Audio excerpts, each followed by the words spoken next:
89 fasiliti kesihatan terjejas banjir di Pahang.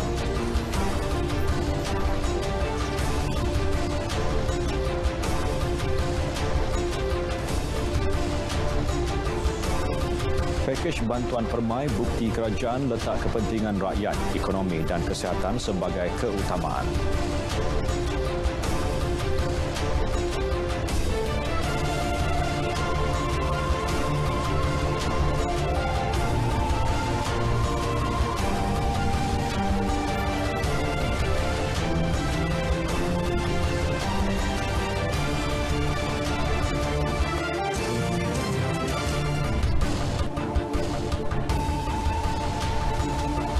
Assalamualaikum, salam sejahtera, berita wilayah bersama saya Muhammad Shah Musa dan rakan jurubahasa isyarat Tan Bibi. Seperti biasa kami akan terus membawa kepada anda kemas kini berita seluruh negara.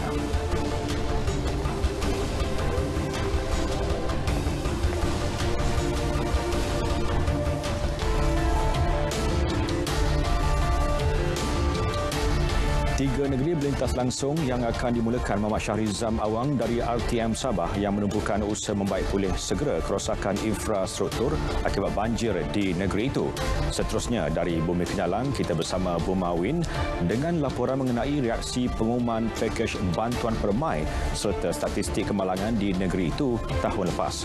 Akhir sekali kita bersama Muhammad Azidi Abdullah membawakan perkembangan dari Kelantan dan antara fokusnya berhubung pemantauan harga barangan susulan pelaksanaan PKP di negeri tersebut.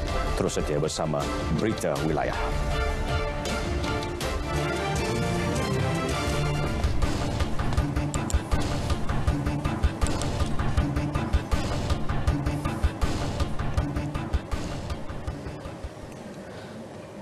Rakyat perlu berganding bahu memerangi wabak COVID-19 serta menghargai jasa petugas barisan hadapan kerana pengorbanan mereka tidak mampu untuk dibalas. Raja Muda Perlis Tuanku Said Fazluddin Putra Jamalullah bertitah usaha memerangi COVID-19 adalah tanggungjawab bersama.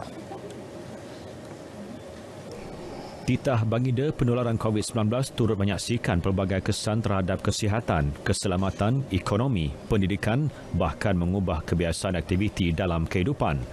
Baginda yang juga yang dipertua Majlis Agama Islam dan Adat Istiadat Melayu Perlis MAIPS turut bertitah sebagai agensi yang diamanah mentadbir dan mengurus pentadbiran hal ehwal Islam di Perlis. MAIPS terus berusaha melaksanakan ikhtiar terbaik dalam menyempurnakan segala perkhidmatannya. Tuanku Said Fazluddin menyertai program MAIPS Peduli yang bermula dan berakhir di pekarangan Masjid Al-Muqarrabin Bahar Empiang, Kangar. Bersempena program pada kali ini, 3 buah lagi rumah keluarga asnaf terpilih dari kalangan anak karya masjid berkenaan disantuni baginda bagi menyerahkan bantuan sumbangan agihan zakat MAIPS. Sebanyak 89 fasiliti kesihatan di Pahang terjejas oleh banjir yang berlaku baru-baru ini. 16 daripadanya ditenggelami air. Pengarah Kesihatan Pahang, Datuk Dr. Bahari Awangah berkata, fasiliti yang dinaiki air ialah klinik kesihatan dan klinik desa di Temerloh, Bera, Lipis, Maran, Pekan serta Raub. Manakala baki 73 lagi terputus hubungan apabila laluan terpaksa ditutup akibat ditenggelami air. Menurut beliau, walaupun terjejas banjir, operasi fasiliti terlibat masih diteruskan dengan menumpang di klinik kesihatan atau klinik desa, masjid atau bangunan sekolah berhampiran. Ini supaya penduduk tidak terlepas temu janji penting atau dalam situasi kecemasan. Daerah Temerloh yang teruk dilanda banjir mencatatkan jumlah fasiliti paling banyak terjejas iaitu 25 buah termasuk 17 klinik desa, 5 klinik kesihatan dan sebuah makmal pemakanan di Bentakap. Dr. Bahari juga memaklumkan sepanjang banjir melanda 97 petugas Jabatan Kesihatan Negeri Pahang turut terjejas banjir manakala 410 orang lagi berdepan masalah untuk keluar bertugas kerana laluan terputus hubungan.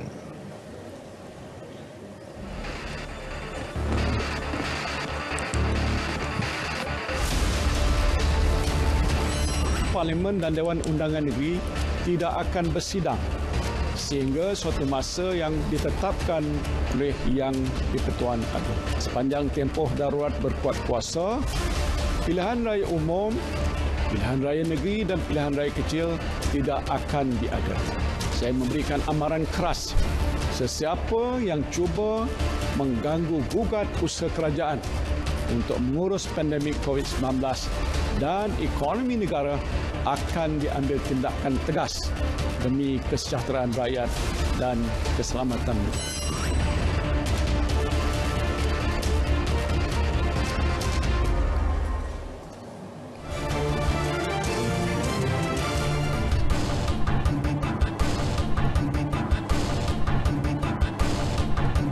Untuk perkembangan cuaca semasa bersama Pegawai Jabatan Meteorologi Sharifah Faridah Said Mahbar. Silakan. Assalamualaikum, salam hormat. Laporan cuaca petang ini kita teruskan dengan melihat kepada imej satelit terkini. Diperhatikan buat masa ini masih lagi kelembapan yang agak tinggi berlegar di sekitar kawasan di Sabah dan Sarawak, juga untuk Semenanjung kurang berbanding kedua-dua negeri yang disebutkan tadi. Dan untuk melihat apa yang berlaku ketika ini dengan lebih jelas lagi, untuk Semenanjung Malaysia buat masa ini tiada cerapan hujan. Untuk kebanyakan kawasan boleh dikatakan keseluruhan Semenanjung buat masa ini tiada hujan, dan kita jangkakan keadaan ini akan berterusan sehingga ke malam nanti. Dan untuk Sabah dan Sarawak, keadaan sebaliknya berlaku di mana kelembapan yang tinggi masih lagi bertumpu di kedua-dua negeri dengan hujan dan ribut petir masih lagi dicerap, terutamanya untuk kawasan di negeri Sabah. Begitu juga dengan kawasan di negeri Sarawak buat masa ini. Untuk bahagian Bintulu, juga Kapit dan Muka serta Sibu dijangkakan untuk Sarawak ini, kita jangkakan ianya akan berterusan sehingga ke lewat petang ini dan kemudiannya akan reda. Untuk kawasan di Sabah, kita jangkakan juga kawasan untuk utara negeri Sarawak meliputi bahagian Limbang juga Miri masih lagi diletakkan di bawah amaran cuaca waspada yang dijangkakan untuk Sabah sehingga ke hari ini berpotensi untuk berlaku hujan dengan keadaan intensiti yang lebat ke sederhana ke lebat dan berisiko untuk berlakunya kenaikan air, seterusnya banjir untuk kawasan-kawasan yang diletakkan di bawah kategori amaran waspada. Dan keadaan sama juga untuk negeri Sarawak meliputi bahagian Limbang dan juga Miri ini yang kita jangkakan ianya boleh berlanjutan sehingga ke hari esok. Dan untuk itu penduduk di sekitar kawasan yang diletakkan di bawah peringkat amaran waspada ini dinasihatkan untuk sentiasa berhati-hati dan berwaspada kepada sebarang kemungkinan keadaan cuaca yang boleh berlaku. Seterusnya kita lihat amaran yang diletakkan pada kategori ketiga dan juga kedua untuk keadaan laut bergelora yang ditandakan merah iaitu kategori ketiga dan juga diwarnakan jingga untuk kategori kedua, masih lagi berisiko dan berbahaya untuk sebarang aktiviti perkapalan dan juga pantai sehingga ke hari esok. Dan sekian saja buat masa ini info cuaca dari Met Malaysia. Kita teruskan dengan ramalan cuaca untuk bandar-bandar utama seluruh Malaysia. Sekian dari saya Sharifah. Assalamualaikum.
Lintah langsung negeri-negeri diteruskan dengan laporan berita dari negeri di bawah bayu, antara paparannya perkembangan banjir di negeri itu dan pematuhan SOP. Muhammad Syahrizam Awang di RTM Kota Kinabalu sedia dengan laporannya. Silakan. Baik, terima kasih Syah. Assalamualaikum dan salam sejahtera. Berita dimulakan dengan perkembangan banjir. Jumlah penduduk terjejas di negeri ini meningkat sedikit kepada 890 orang, melibatkan 257 keluarga ditempatkan di 15 pusat pemindahan sementara PPS di 8 daerah. Kota Belud mencatatkan jumlah penduduk terjejas tertinggi iaitu 347 orang dan satu PPS baru diaktifkan tengah hari tadi iaitu Dewan SK Suang Punggor. Untuk laporan lanjut, kita bersama wartawan Mazrona Kalinggalan di Kota Belud. Mazrona, silakan. Ya, Ijam, saya masih lagi bersama dengan pasukan bomba dan penyelamat Malaysia Negeri Sabah yang sepanjang hari ini berada melakukan tinjauan dan pemantauan di kawasan-kawasan terjejas dan melakukan pemindahan mangsa sekiranya perlu. Dan ketika ini kami berada di Kampung Suang Punggur, Kota Belud. Kalau anda boleh saksikan di belakang saya ini kedalaman air yang telah menaiki kawasan ini lebih kurang saya difahamkan 2 meter dalamnya, dan Kota Belud antara daerah yang terjejas teruk. Bersama saya ialah penolong pengarah operasi JBPM Sabah, Tuan Misran Bisara. Tuan, terima kasih bersama kami. Tuan, mungkin yang pertama sekali kita boleh kongsikan bagaimana agaknya operasi pemindahan mangsa khususnya di Kota Belud. Sejak daripada Jumaat kita telah melaksanakan operasi pemindahan di kawasan yang terjejas banjir di daerah Kota Belud. Malah daerah-daerah lain juga di Sabah telah terjejas, di mana hampir 500 lebih mangsa telah kita pindahkan. Dan pada banjir kali ini, Kota Kinabalu merekodkan peningkatan juga. Dan bila hujan sudah tidak turun di kawasan itu, sekarang ini hujan pula turun di Kota Belud. Dan di Kota Belud ini trennya meningkat. Sekarang ini seperti mana yang kita perhatikan sekarang di Suang Punggur ini sendiri pun banyak rumah yang telah tenggelam. Dan pihak Jabatan Bomba khususnya pasukan khusus untuk menyelamat di air telah digerakkan dan bersiap sedia seawal ujung tahun lepas lagi, di mana ramalan telah dibuat bahawa monsun timur laut akan melanda negeri Sabah.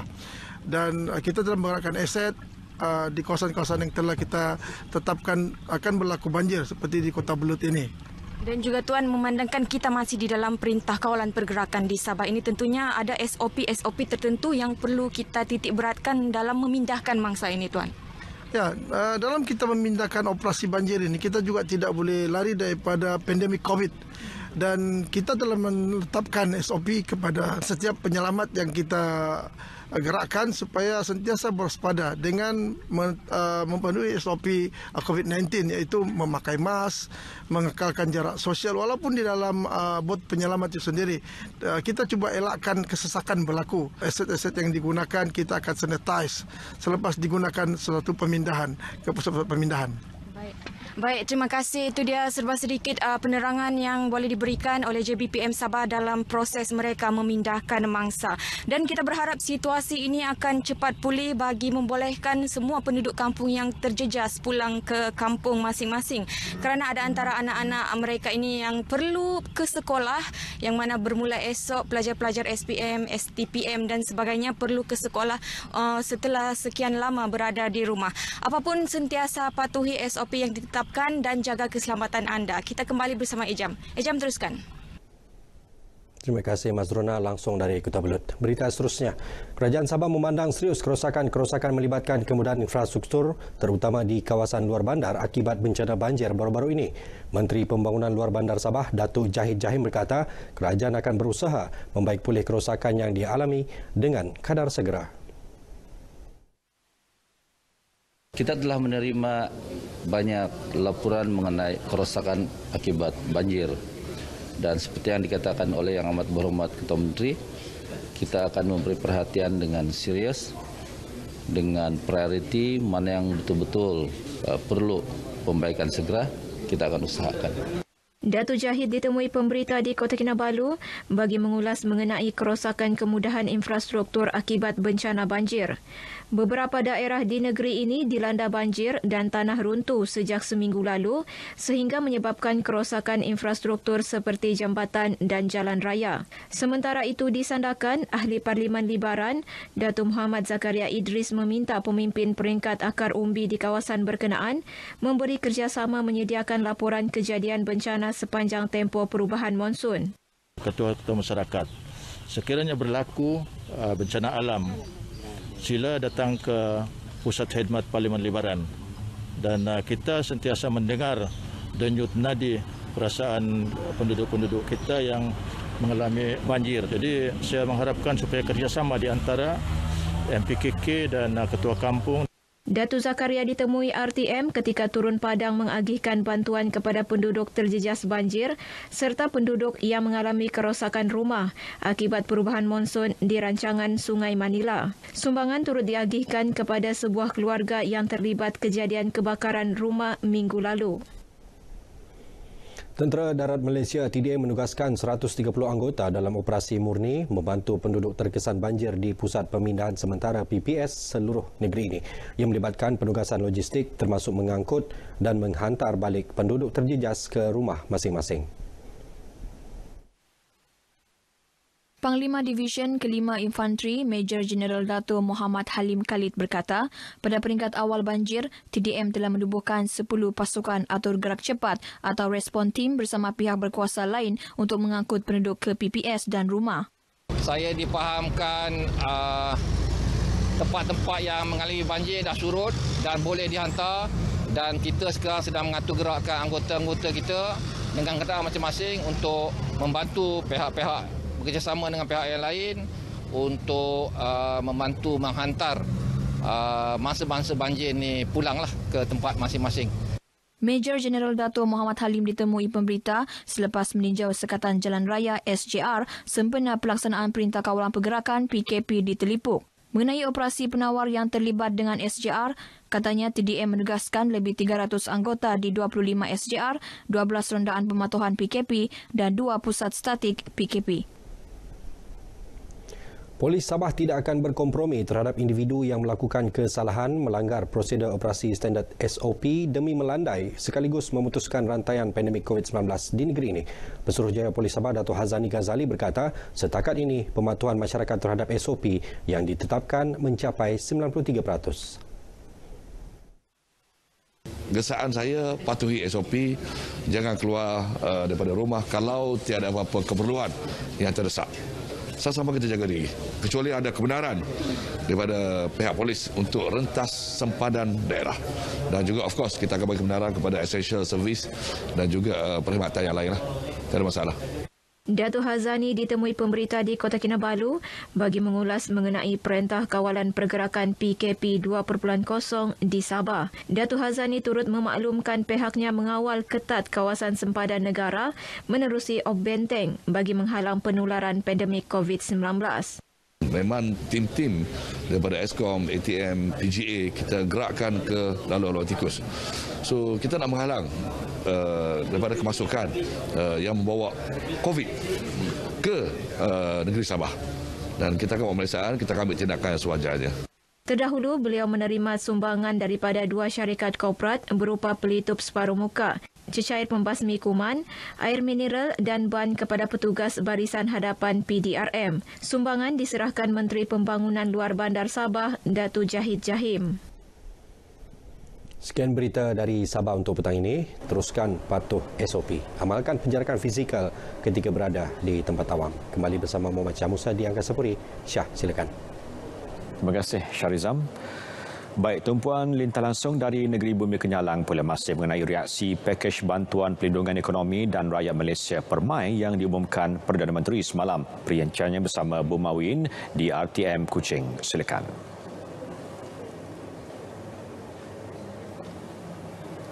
Terima kasih Syah. Salam sejahtera dan salam hormat. Pakej bantuan pelindungan ekonomi dan rakyat Malaysia Permai yang diumumkan oleh Perdana Menteri Tan Sri Muhyiddin Yassin dalam pengumuman khas malam ternyata memberi kelegaan kepada warga Kota Kuching. Pelaksanaan bantuan itu disifatkan amat bertepatan untuk golongan memerlukan semasa pandemik COVID-19 ketika ini. Rata-rata penduduk Kuching yang ditemui menzahirkan rasa syukur atas beberapa inisiatif yang diumumkan. Antaranya bayaran bantuan prihatin nasional 2.0 dapat dipercepatkan. Kami terima kasihlah kerajaan beri bantuan awal lah satu bulan ni. Bini kami buat LPN lah. Untuk pakai umur bini kami lah. Bini kami masa tu ada sakit. Ada kasih kanser, nanti kami membawa obatnya. Kami orang bersyukur kerana pada musim yang kritikal tu, musim COVID tu, untuk inisiatif kerajaan untuk membantu kami orang tu frontliners pun memerlukan duit juga.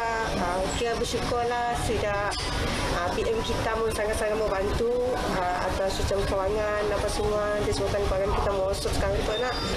收方是 OK 了，可以帮到一些人是 OK 了。如果可以帮更多人是当然更好了，就是要看政府那个了，能够 support 得到还是不能。如果 over 也是不好。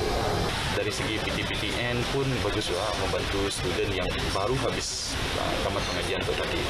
Mungkin setidaknya boleh restructure balik setidaknya untuk kewangan untuk membayar baliknya lah. So dalam tempohnya setidaknya boleh mencari peluang pekerjaan. Pakej bantuan permai yang bernilai 15 bilion ringgit merangkumi 22 inisiatif berteraskan 3 matlamat iaitu untuk memerangi pandemik COVID-19, memelihara kebajikan rakyat dan menyokong kelangsungan perniagaan. Baik, dalam perkembangan sama, bantuan kewangan sekali beri sebanyak RM500 kepada pemandu teksi, bas sekolah, bas persiaran, kereta sewa dan e-hailing turut diterima baik komuniti tersebut yang terkesan dengan pandemik COVID-19. Tinjauan RTM di sekitar Bandaraya Kuching menyaksikan ramai pemandu teksi mengambil maklum tentang pengumuman tersebut. Ada betul okey lah. Orang dah dapat, mesti dapat. Memang orang teksi masa tu memang boleh kata susah lah masa tu. Pendapatan lain harap teksi aja misalkan itu. Dan tak pension tak apa ya, jangan salah. Kami amat berterima kasih kepada pihak Perdana Menteri yang mana telah memberi one off ini dan sebelum ini pun pihak Perdana Menteri telah memberi 500 untuk tahun lepas.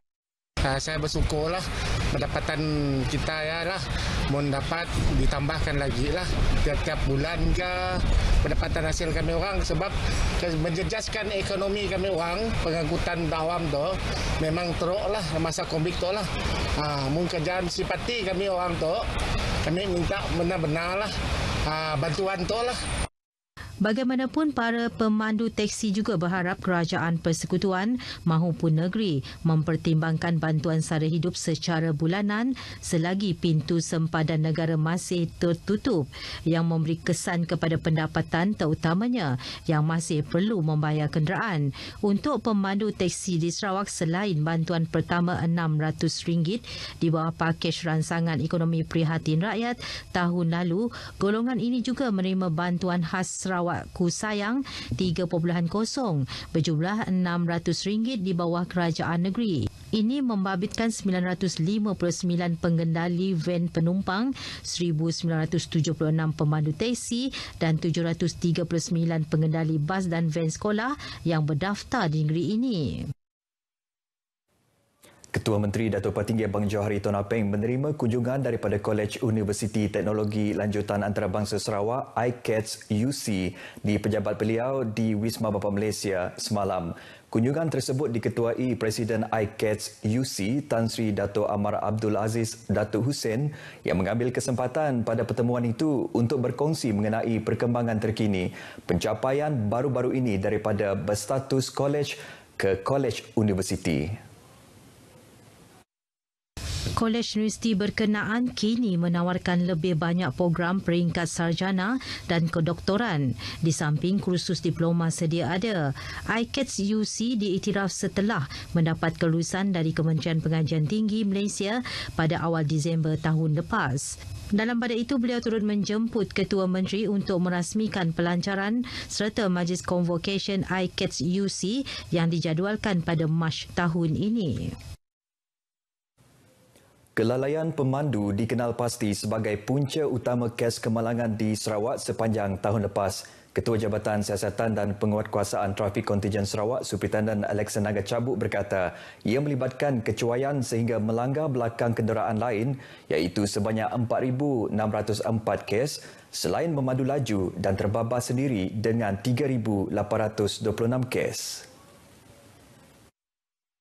Superintendent Election ketika membentangkan pencapaian jabatan tersebut di Kuching berkata sebanyak 16,152 kes kemalangan direkodkan tahun lepas melibatkan 303 kemalangan maut, 197 kemalangan parah dan 15,360 kemalangan rosak. Daripada jumlah berkenaan, 315 kematian dicatatkan diikuti 134 cedera parah dan 367 cedera ringan. Dalam pada itu, beliau memaklumkan sepanjang operasi selamat bersempena sambutan Christmas bermula 18 Disember 2020 hingga 1 Januari lalu, sebanyak 716 kemalangan direkodkan dengan 10 kemalangan maut melibatkan 16 kematian. Baik, sekian dahulu perkembangan berita wilayah dari Sarawak. Kita kembali bersama Syah di Angkasa Puri. Silakan Syah. Baik, terima kasih Buma. Seterusnya, dakwaan berlaku kenaikan harga barangan keperluan harian dan sekitar pelaksanaan Perintah Kawalan Pergerakan 2.0 antara paparan yang dibawakan dalam berita langsung dari Kelantan. Kita bersama Muhammad Azidi Abdullah di RTM Kota Baru. Teruskan. Baik, terima kasih Syah. Pelaksanaan Perintah Kawalan Pergerakan PKP 2.0 yang bermula sejak Sabtu lalu tidak memberi kesan kenaikan terhadap harga barang keperluan di Pusat Transformasi Luar Bandar RTC Tunjung, Kota Baru, Kelantan. Wartawan Nur Alia Ramli yang meninjau situasi hari keempat pelaksanaan PKP di negeri ini ada butirannya.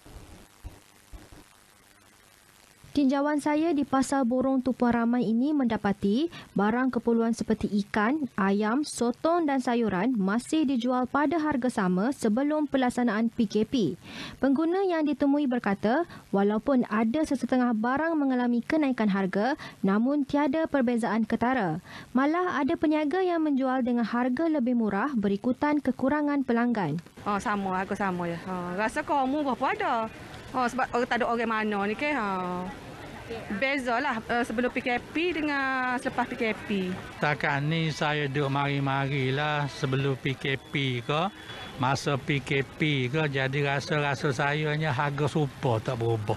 Harga tak naik bagi saya lah. Pasal duduk mari-mari tu harga tetap. Tak mahal lah, kira biasa. Tinjauan juga mendapati 1 kilogram ayam dijual pada harga RM6.80, sementara harga ikan tenggiri RM32 sekilogram dan timun RM4 sekilogram. Sementara harga bagi bawang merah antara RM7 hingga RM10 sekilogram. Peniaga mengakui harga barangan adalah mengikut situasi semasa dan grade. Rata-rata peniaga menarik nafas lega kerana masih mampu menjalankan perniagaan walaupun dalam Perintah Kawalan Pergerakan PKP. Namun mereka menitik beratkan terhadap pematuhan SOP seperti pemakaian pelitup muka dan juga penjarakan fizikal. Saya Nur Alia Ramli, RTM. Dalam perkembangan berkaitan, Kementerian Perdagangan Dalam Negeri dan Hal Ehwal Pengguna KPDNHCP Kelantan diminta lebih proaktif menjalankan pemantauan bagi menangani kenaikan harga barangan keperluan harian. Terdapat dakwaan harga barangan terlibat meningkat 50% daripada kebiasaan sehingga membebankan pengguna. Wartawan Fikri Zaib ada laporannya. Menurut Yang di-Pertua Persatuan Pengguna Islam Kelantan PPIK, Datuk Seri Dr. Muhammad Farid Abdul Ghani, hasil tinjauan pihaknya mendapati peniaga mendakwa terpaksa menaikkan harga dengan alasan memperoleh barangan daripada pemborong pada harga yang tinggi. Selain kesulitan untuk mendapatkan bekalan, keadaan cuaca yang tidak menentu turut menjadi faktor kenaikan harga makanan laut. Kita berharap pihak KPDNHCP dapat memantau pemborong-pemborong ini supaya tidak mengambil kesempatan di saat kita dalam keadaan yang agak susah dari sudut pandemik COVID dan juga PKP yang diadakan. Kita nak menyalahkan peniaga pun tak boleh kerana mereka juga ingin meniaga nak keuntungan. Tetapi jualan mereka ini menyebabkan pengguna akan merungut. Beliau meninjau harga barangan keperluan harian di Pasar Siti Khadijah, Kota Baru. Pada masa sama, Datuk Seri Dr. Muhammad Farid turut memohon kerajaan negeri supaya mempertimbang pelanjutan masa operasi pasar awam ketika PKP. Ini berikutan rungutan peniaga khususnya membabitkan barangan basah bahawa waktu operasi dari 6 pagi hingga 2 petang terlalu singkat. Perintah Kawalan Pergerakan PKP 2.0 yang dilaksanakan di Kelantan membuka peluang yang luas kepada peniaga dalam talian. Kebimbangan mengenai kesihatan dan penularan pandemik menyebabkan orang ramai lebih gemar memesan makanan dan barangan secara dalam talian. Wartawan Amirul Hafiz Rosli ada laporannya. Dua remaja yang saya temui, Imel Jibril 24 tahun dan Muhammad Syakir Muhammad Nur 27 tahun antara ratusan peniaga yang menjalankan urusan jual beli melalui medium terbabit. Mereka mengakui jualan pada musim PKP meningkat berbanding hari biasa. Imel berkata sejak dilaksanakan PKP 2.0 Sabtu lalu, permintaan terhadap perencah makanan segeranya mendapat permintaan mendadak. Sementara bagi Muhammad Syakir yang memiliki kedai peralatan komputer mengadakan pelbagai promosi untuk menarik perhatian pengguna yang mempunyai lebih masa melayari internet di rumah. Selepas PKP ini juga jualan meningkatlah. Jualan meningkat hingga berlipat kali ganda bila saya ubah bisnes model daripada fizikal kepada online. Untuk bisnes elektronik ini menjadi pilihan sebabnya zaman sekarang ni kita perlu pergi daripada rumah dan buat kelas online lah. Sebab bila kelas online kita perlukan laptop dan komputer yang dia punya spek lebih elok lah untuk bekerja. Okey. Terima kasih. Walau dalam Perintah Kawalan Pergerakan, itu tidak menjadi alasan kepada sesetengah peniaga. Ini kerana perniagaan atas talian boleh mendatangkan untung atau hasil berlipat kali ganda. Tetapi ingat, SOP harus diutamakan. Amirul Hafiz Rosli, RTM. Paparan itu mengakhiri lintas langsung dari Kelantan. Kembali semula ke Angkasa Puri untuk berita selanjutnya. Terima kasih Hazidi. Berita wilayah akan kembali selepas ini.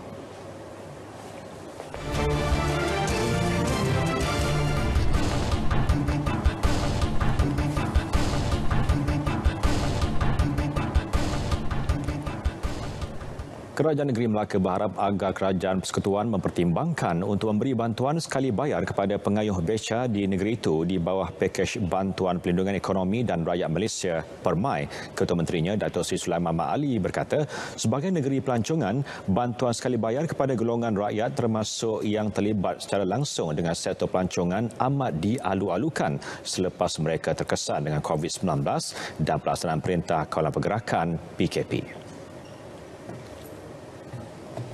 Menurut beliau, kedua-dua keadaan itu telah menyebabkan kehidupan rakyat khususnya di Melaka begitu terkesan manakala aktiviti ekonomi dan kegiatan perniagaan terutama yang berkaitan dengan sektor pelancongan telah terjejas dengan teruk. Justru beliau berharap pengayuh beca yang terlibat secara langsung dalam mempromosikan sektor pelancongan negeri juga dapat dipertimbangkan untuk diberikan bantuan yang sama seperti pemandu pelancong dan sebagainya. Dalam pada itu, Dato' Sri Sulaiman juga berharap golongan rakyat dan komuniti perniagaan yang akan menerima manfaat langsung daripada pakej bantuan tersebut agar dapat menggunakan inisiatif yang disediakan dengan sebaik mungkin dan tidak menyalahgunakannya. Sementara itu, pemandu teksi di Melaka menyambut baik pengumuman bantuan PERMAI tersebut. Bantuan khas sekali bayar sebanyak RM500 kepada golongan tersebut memberi kelegaan terutama dalam mengurangkan beban selepas pendapatan mereka terjejas susulan pelaksanaan Perintah Kawalan Pergerakan PKP di negeri itu.